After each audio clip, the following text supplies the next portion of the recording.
ఉగాది నుంచి మీ జాతకం ఎలా ఉంటుందో తెలుసుకోండి. వెంటనే జేకేఆర్ గురుగారి అపాయింట్మెంట్ తీసుకోండి. నమస్తే, సుమన్ టీవీ ప్రేక్షకులకి స్వాగతం. మనకి ఈరోజు గనక చూసుకున్నట్లయితే మయన్మార్లో ఇంకా బ్యాంకాక్లో మనకి భూకంపం రావడం జరిగింది. అయితే దీని వల్ల మనకి ఎంతో ప్రాణ నష్టం ఇంకా ఆర్థిక నష్టం అనేది జరిగింది. అయితే దీనిని మనకి వచ్చే 29వ తేదీన వచ్చే గ్రహణం కానీ లేదంటే షడ్గ్రహ కూటమి అని అంటున్నారు. అయితే దీంతో ఏమన్నా సంబంధం ఉందా, అంటే దీనివల్లే ఈ ఘటనకి ఏమన్నా ప్రభావం దీనిపైన చూపిస్తుందా అనే దాని గురించి మనకి జ్యోతిష్యపరంగా తెలియజేయడానికి ఈరోజు మనతో పాటు ప్రముఖ ఆస్ట్రాలజర్ బ్రహ్మశ్రీ నందిబట్ల శ్రీహరి శర్మ గురువు గారు. సో వీరిని అడిగి తెలుసుకుందాం. గురుగారు నమస్కారం అండి. వాగర్థావివ సంపృక్తౌ వాగర్థ ప్రతిపత్తయే జగతః పితరౌ వందే పార్వతీ పరమేశ్వరౌ ఆదిత్యాయ చ సోమాయ మంగళాయ బుధాయ చ గురు శుక్ర శనిభ్యశ్చ రాహవే కేతవే నమః. శృంగేరి జగద్గురు పీఠాధిపతులకి కంచి పీఠాధిపతులకి నమస్కారములు తెలియజేసుకుంటూ కార్యక్రమాన్ని ప్రారంభిద్దాం. గురుగారు, ఇంతకు ముందు మీరు అన్నారు షడ్గ్రహ కూటమి అప్పుడు ఎన్నో దుష్ప్రభావాలు మనం చూడొచ్చు, ఇలాంటి భూకంపాలు కానీ ఇంకా చాలా నష్టం అనేది జరుగుతుంది అని చెప్పారు మీరు ముందుగానే. అయితే ఇప్పుడు మనకి జరిగిన మయన్మార్లో కానీ లేదంటే బ్యాంకాక్లో కానీ జరిగిన ఈ భూకంపం అనేది మనము ఈ షడ్గ్రహ కూటమి యొక్క ప్రభావమే అని అనుకోవచ్చు అంటారా? గమనించుకున్నట్లయితేనమ్మా, ఈ రోజు ఏదైతే మధ్యాహ్నం 12:05 ఒక చోట, 11:50 మరి ఒక చోట తీవ్రమైనటువంటి ప్రకృతి విపత్తు మయన్మార్లో బ్యాంకాక్లో జరిగినటువంటిది. దీనివల్ల భారీ భూకంపం, దాదాపు ఈ సముద్రానికి 10 కిలోమీటర్ల లోపల ఉన్నటువంటి పలకలు విచ్ఛిన్నమైపోయి అలజడి రేగి భారీ భూకంపం అనేటువంటిది ఏర్పడడం జరిగింది. తద్వారా అసలు చిన్నప్పుడు మనం సినిమాల్లో విన్నాము, పేకమేడలా కూలిపోయిందిరా ఆస్తి అంతా అని చెప్పేసి. అది విజువల్స్ చూస్తుంటేనమ్మా అలాగే అనిపిస్తుంది. అసలు ఉన్నట్టుండి ఏదో పడిపోయినట్టుగానే ఉన్నది. ఆ విధమైనటువంటి దృశ్యాన్ని చూసినప్పుడు చాలా బాధ కలిగింది. అంటే భారీ ఆస్తి నష్టం జరిగింది. అంతేకాకుండా శుక్రవారం కదమ్మా, అన్ని ఆఫీసులు ఆఖరి సెలవు దినాలు ఇంకా శని ఆదివారాల్లో ఉంటాయి. ఆఖరి పని చేసేటువంటి రోజు. చాలా మంది ఆ శిథిలాల కింద చిక్కుకొని పోయి ఉన్నారు. ప్రస్తుతానికి వందల సంఖ్యలో మరణించారని చెబుతున్నారు. ప్రాణ నష్టం కూడా చాలా భారీగా ఉండబోతుంది. ఒక రకంగా చెప్పాలంటే చాలా బాధాకరమైనటువంటి విషయం.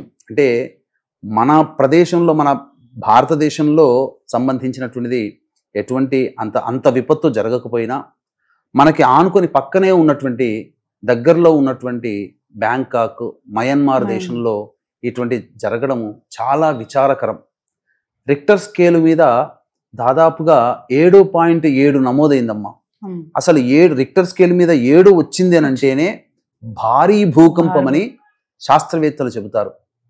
అయితే ఇప్పుడు వచ్చినటువంటి ఈ విపత్తుకి ప్రకృతిలో జరిగేటువంటి మార్పులకి కొంత కారణం చెప్పవచ్చునమ్మా, అనుసంధానం కనుక చేసుకోవచ్చు. అందుకనే పూర్వకాలం నుంచి కూడా అనాదిగా మన సనాతన ధర్మంలో జ్యోతిష్య శాస్త్రం ఒక భాగం. ఈ జ్యోతిష్య శాస్త్ర ప్రభావము, సిద్ధాంత గణన ప్రభావం చేత కొన్ని గ్రహాల యొక్క కలయికలు అనేటువంటివి ఏర్పడినప్పుడు భవిష్యత్తులో జరిగేటువంటి ఇబ్బందుల్ని ఆ గ్రహాల కలయిక ముందుగానే సూచిస్తుంది. 2 గ్రహాల కలయిక, 3 గ్రహాల కలయిక, 4, 5, 6, 7 గ్రహాల కలయిక, ఆఖరికి 8 గ్రహాల కలయిక అనేటువంటిది ఉన్నప్పుడు కూడా రకరకాలైనటువంటి విపత్తుల్ని సూచిస్తుంది. మనం చూసుకున్నట్లయితే మంగోలియా దేశాన్ని పరిపాలించినటువంటి చెంగిజ్ ఖాన్ అష్టగ్రహ కూటమి ఉన్నప్పుడు జన్మించాడు. తద్వారా అతనొక్కడు ప్రపంచంలో వినాశనానికి కారకుడయ్యాడు కదా యుద్ధాల వల్ల, చెంగిజ్ ఖాన్. ఈ విధంగా చూసుకున్నట్లయితే ఇంతకు ముందు మన ఈ సుమన్ టీవీ ప్రసార మాధ్యమం ద్వారానే కొన్ని రోజులుగా, అంటే వారం రోజుల క్రిందటనే ఈ షట్ గ్రహ కూటమి గురించి, భవిష్యత్తులో వచ్చేటువంటి విపత్తులు, సూర్యగ్రహణము అనేటువంటి దాని గురించి కూడా మనం తెలియచేయడం జరిగింది. అయితే మనం శాస్త్రంలో ఎప్పుడు చూసుకున్నా కానీ ఒకే నెలలో 2 గ్రహణాలు గనక సంభవించినప్పుడైతే ఖచ్చితంగా ప్రపంచంలో భారీ ప్రాణ ఆస్తి నష్టం అనేటువంటిది జరుగుతుందని మనకు శాస్త్రం ద్వారా మనకు చెప్పబడి ఉంది. మనకు బెస్ట్ ఎగ్జాంపుల్గా తీసుకున్నట్లయితే మహాభారత యుద్ధకాలం. మహాభారత యుద్ధకాలానికి ప్రారంభం అనగా యుద్ధం ప్రారంభం కంటే ముందు ఒకే నెలలో 2 గ్రహణాలు అనేటువంటివి ఏర్పడ్డాయి. చంద్రగ్రహణం, సూర్యగ్రహణం ఏర్పడింది. 3వ గ్రహణం కూడా ఏర్పడింది మహాభారత కాలంలో అంటారు, కానీ అది 3 గ్రహణాలు ఒకే నెలలో ఏర్పడడానికి అసంభవం. ఎందుకంటే ఒక నెలలో పౌర్ణమి, అమావాస్య ఉంటుంది. 3వ గ్రహణం ఏంటనంటే జయద్రథుడిని సంహరించడానికి అర్జునుడు పూనుకున్నప్పుడు సూర్యాస్తమయం లోపల అనేటువంటి సంకేతం ఉంది కాబట్టి తన చక్రాన్ని సూర్యుడికి అడ్డుగా పెట్టడం వల్ల ఆ విధంగా జరిగింది. అందువల్ల సూర్యుడు కొంతకాలం పాటు కప్పివేయబడ్డాడు. దాన్ని 3వ గ్రహణంగా మహాభారత యుద్ధ కాలంలో చెప్పుకున్నారు. అయితే ఇప్పుడున్నటువంటి దానికి చూసుకున్నట్లయితే ఫాల్గుణ మాసం పౌర్ణమి రోజున చంద్రగ్రహణం ఏర్పడింది. అలాగే ఇప్పుడు ఈ సంబంధించినటువంటి అమావాస్య రోజున సూర్యగ్రహణం ఏర్పడబోతుంది రేపు. అంటే అమెరికా లాంటి కొన్ని ప్రదేశాలలో ఏర్పడబోతుంది. అలాగే షట్గ్రహ కూటమి కూడా 29వ తారీఖు రాత్రి 10:32 శని భగవానుడు మీనరాశిలోకి సంచారం చేస్తాడు. ఈ కారణం చేత అలాగే అమావాస్య, షట్గ్రహ కూటమి, సూర్యగ్రహణము ఇవన్నీ వెరసి ప్రపంచంలో అంటే ప్రకృతి పరంగా కొన్ని విపత్తులు అనేటువంటివి వస్తాయని చెప్పేసి గత వారం 10 రోజుల ముందుగానే మన ఈ ప్రసార మాధ్యమంలో చెప్పాము. తద్వారా అది ఇప్పుడు విపత్తు జరిగింది కాబట్టి వచ్చి మనం చెప్పడం అని కాదమ్మా, ముందుగానే హెచ్చరించాము. కాబట్టి మన భారతదేశం ఏందనంటే కొంతమంది ఎక్కడో ఉంటారో ఆకతాయి మనస్తత్వం కలిగిన వాళ్ళు, కానీ అందరూ కూడా సనాతన ధర్మాన్ని పాటించే వాళ్ళు, ఎప్పుడు కూడా నిరంతరము దేవతా ధ్యానములో ఉంటుంటారు. కాబట్టి భారతదేశము చాలా మటుకు రక్షింపబడుతుంది. కానీ భారతదేశం కూడా విపత్తులు ఎదుర్కొన్నది. అదేంటో ఏ రకంగా విపత్తులు ఎదుర్కొందో మనం ముందు మనం తెలుసుకుందాం. ఇక ముఖ్యంగా ఈ షట్గ్రహ కూటమి ప్రభావం అనేటువంటిది ఒక నెల రోజుల ముందు నుంచి ప్రభావం ప్రారంభమై, అనగా చంద్రగ్రహణం కూడా ఉంది కదా. కాబట్టి ఈ షట్గ్రహ కూటమి ఏర్పడడానికంటే రోజునే నెల రోజుల వ్యవధిలో 2 గ్రహణాలు ఉన్నాయి కాబట్టి నెల రోజుల నుంచే దాని ప్రభావం ప్రారంభమైంది. తత్కారణం చేత మనకు ఒక ఇస్లామిక్ కంట్రీలో సామూహికమైనటువంటి మారణ హోమం జరిగి బాంబు దాడి జరిగి దాదాపుగా వందల సంఖ్యలో మరణించారు ముస్లిం మతస్థులు. అలాగే అనేక దేశాలలో అంతర్గత పోరాటాల వల్ల చాలా మంది చనిపోయారు. కాలిఫోర్నియాలో కూడా కార్చిచ్చులు కూడా చెలరేగాయి. ఇవన్నీ కూడా ప్రకృతి విపత్తులు కదమ్మా, ఎక్కడి నుంచి వచ్చాయో తెలియదు. అంతేకాకుండా అమెరికా కూడా విక్టిమ్ అయింది.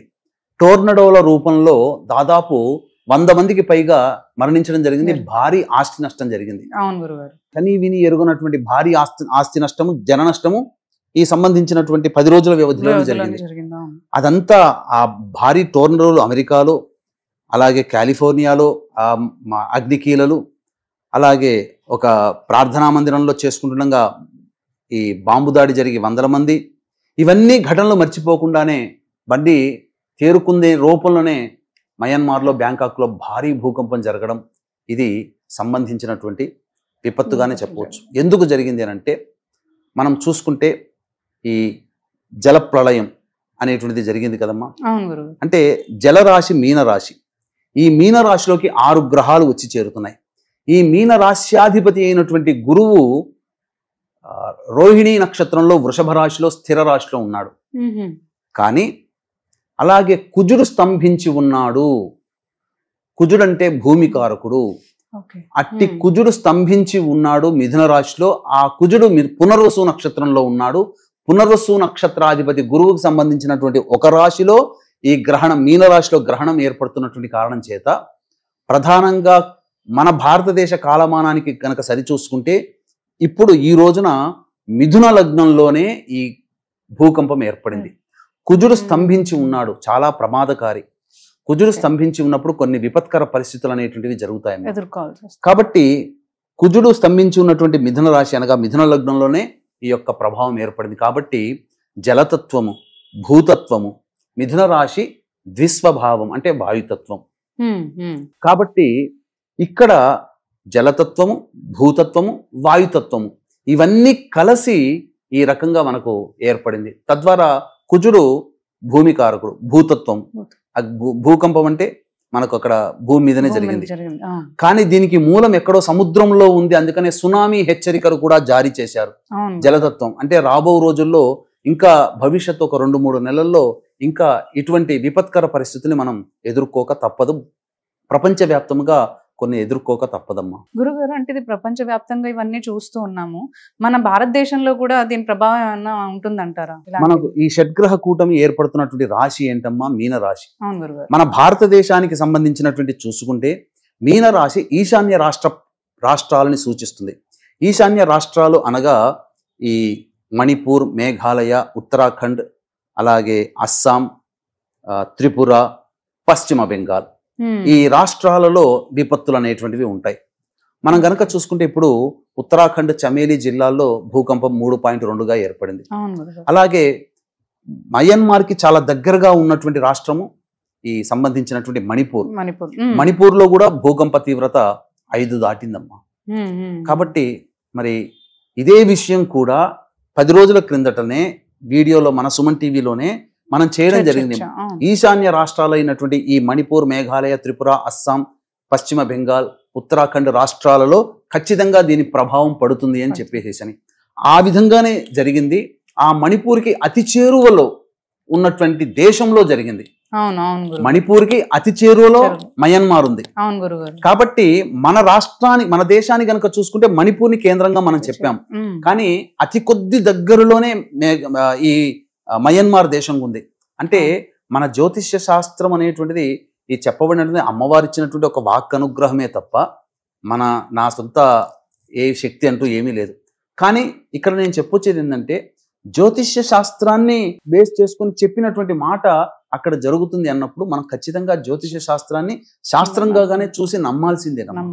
దీనికి ఒక ఉదాహరణ, బెస్ట్ ఎగ్జాంపుల్ ఇదే. ఈశాన్య రాష్ట్రాలలో భూకంప ప్రకంపనలు ఎక్కువ అవుతాయి, సునామీ హెచ్చరికలు, జల ప్రమాదాలు జరుగుతాయని చెప్పి ముందే చెప్పడం జరిగింది. మణిపూర్కి పక్కనే ఉంది మయన్మార్ దేశం, ఎక్కడో లేదు, భారతదేశానికి ఆనుకునే ఉంటుంది. ఒకప్పుడు మయన్మార్ మన భారతదేశంలో భాగమే.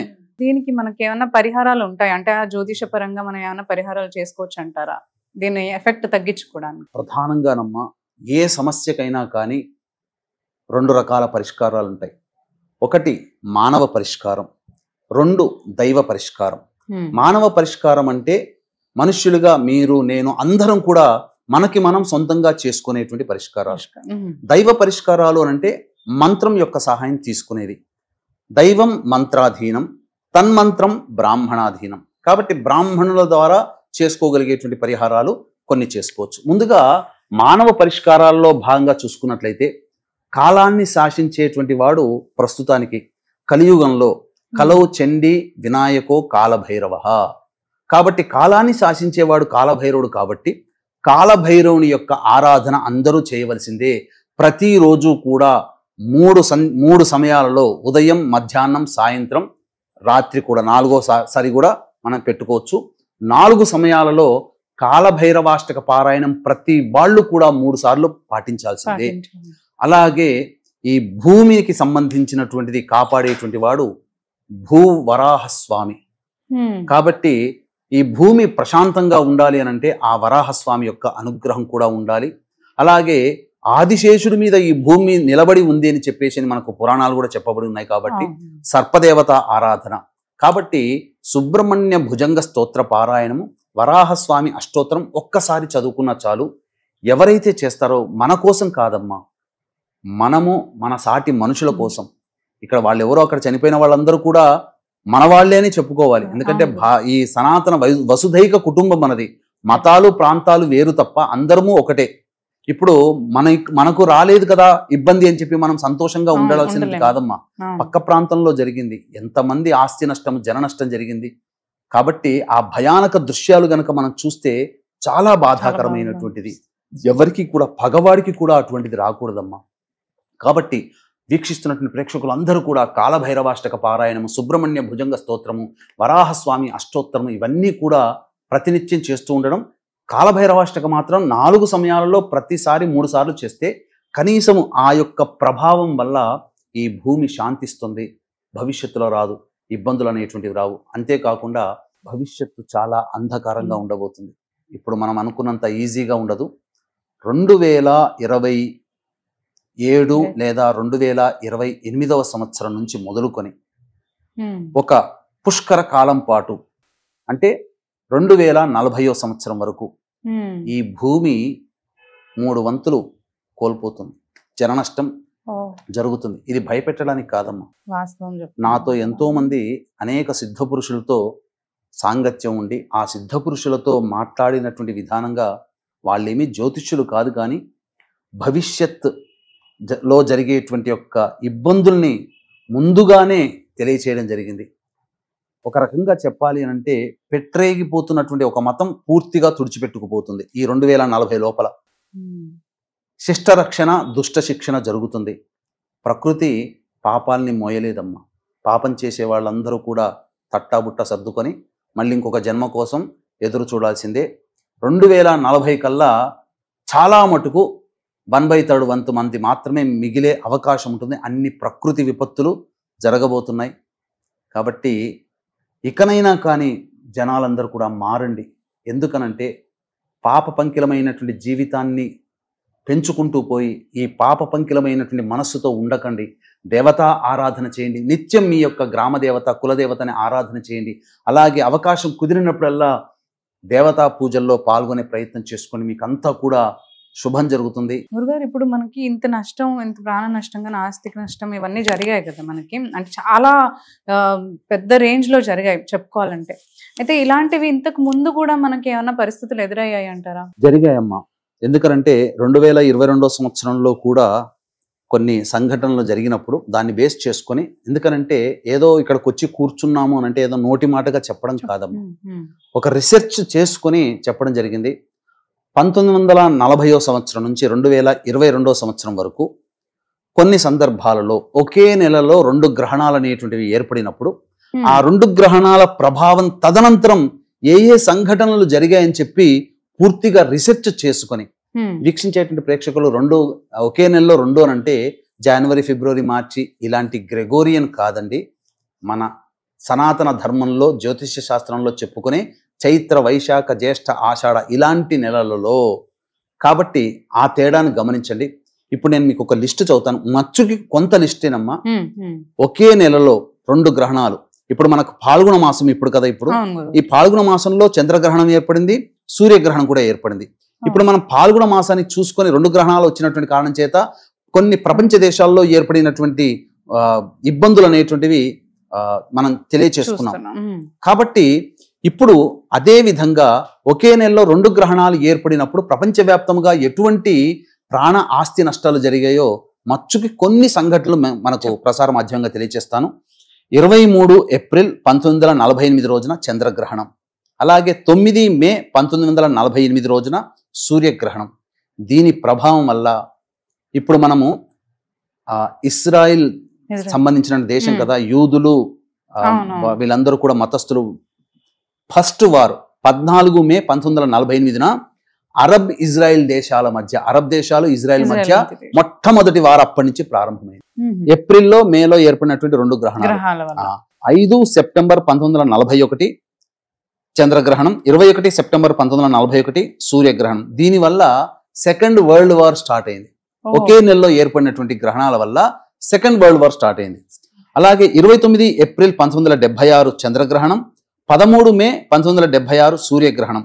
దీని ప్రభావం వల్ల ఎంత భారీ ప్రాణ నష్టం అంటే 28 జూలై 1976లో టంక్షన్, చైనాలోని ఒక టంక్షన్ అనే రాష్ట్రంలో భూకంపం సంభవించి 6,55,000 మంది మరణించారు. అలాగే 15 డిసెంబర్ 1982 సూర్యగ్రహణం, 30 డిసెంబర్ 1982 చంద్రగ్రహణం. దీనివల్ల 1983 సంవత్సరంలో జనవరి, ఫిబ్రవరి, మార్చ్ 1983 ఈ 3 నెలల్లో మన భారతదేశంలో అస్సాం తీవ్రవాదులు 545 సార్లు అటాక్ చేయడం వల్ల మన భారతదేశంలో 5,000 మంది మరణించారు. అలాగే 30 అక్టోబర్ 2005లో సూర్యగ్రహణం, 17 అక్టోబర్ 2005లో చంద్రగ్రహణం. ఈ కారణం చేత అక్టోబర్ 8, 2005లో కాశ్మీర్లో భూకంపం వచ్చి 1,00,000కు పైగా చనిపోయారు. అలాగే 30 డిసెంబర్ 2009 చంద్రగ్రహణం, 15 జనవరి 2010 సూర్యగ్రహణం. ఈ కారణం వల్ల హైతీ దేశంలో ఎర్త్ క్వేక్ వల్ల దాదాపు 2 లక్షలకి పైగా చనిపోయారు. మొన్న రీసెంట్గా 25 అక్టోబర్ 2022లో సూర్యగ్రహణం, 8 నవంబర్ 2022లో చంద్రగ్రహణం. ఈ కారణం వల్ల టర్కీ, సిరియాలో భూకంపం సంభవించి 50,000 పైచిలుకు మంది చనిపోయారు. ఇప్పుడు కూడా పాల్గొన మాసంలో పాల్గొన పౌర్ణమికి చంద్రగ్రహణం, ఇప్పుడు సూర్యగ్రహణం. ఇప్పుడు మయన్మార్ మరియు బ్యాంకాక్ లో భూకంపం, ఒక ప్రార్థనా మందిరంలో ముస్లింలు అటాక్ చేయడం, బాంబు అటాక్ చేయడం, అలాగే కాలిఫోర్నియాలో బాగా కార్చిచ్చులు రావడం, ఇప్పుడు మీరు చెప్పారు సౌత్ కొరియాలో కూడా కార్చిచ్చులు జరగడం, అగ్నికీలలు, అలాగే అమెరికాలో టోర్నడోల రూపంలో భారీ ఆస్తి నష్టం జరిగింది, వందల సంఖ్యలో మరణించడం జరిగింది. కాబట్టి ప్రపంచవ్యాప్తంగా ఇవన్నీ జరుగుతున్నాయమ్మా. ఇవన్నీ మచ్చుకు మాత్రమే తెలియచేయడం జరిగింది. కాబట్టి భవిష్యత్తులో ఇంతకుముందు చెప్పుకున్నట్టుగా 2028 నుంచి ఒక పుష్కరం కాలం పాటు 2040వ సంవత్సరం వచ్చేంత వరకు ఈ ప్రపంచవ్యాప్తముగా అనేకమైనటువంటి దుస్సంఘటనలు జరగబోతున్నాయి. దీనికి మానవులు చేసేటువంటి పాపాలే, మోసాలే. కాబట్టి శిష్ట రక్షణ, దుష్ట శిక్షణ అనేటువంటిది జరుగుతుంది. కాబట్టి ఎవరైతే దేవతానుగ్రహాన్ని, ఏ మతమైనా పర్వాలేదు, ఆ యొక్క మత దేవతని ఆరాధించుకుంటూ ఉన్న వాళ్ళని ఆ దైవం రక్షిస్తుంది. కాబట్టి అందులో ఏమాత్రం సందేహం లేదు. ఇకనైనా కానీ ప్రజలందరూ కూడా కాలభైరవుని ఆరాధన చేయండి, తప్పకుండా మీకు మంచి జరుగుతుంది అని చెప్పవచ్చు. అవకాశం ఉంటే కాశీక్షేత్రంలో జరిగేటువంటి సంవత్సరం పాటు జరిగేటువంటి సంకల్ప సిద్ధి సర్వదోష నివారణ కార్యక్రమాల్లో గోత్రనామాదులు నమోదు చేసుకోండి. తప్పకుండా ఆ కాలభైరవుడు మిమ్మల్ని, మీ కుటుంబాన్ని సంరక్షిస్తాడు. మీ ఇంట్లో చెప్పిన విధంగా కూడా మీరు కూడా మీ ఇంట్లో మీకు మీరుగా చేసుకోవచ్చు. ధన్యవాదాలు. సర్వం శ్రీ ఉమామహేశ్వర పరబ్రహ్మార్పణమస్తు.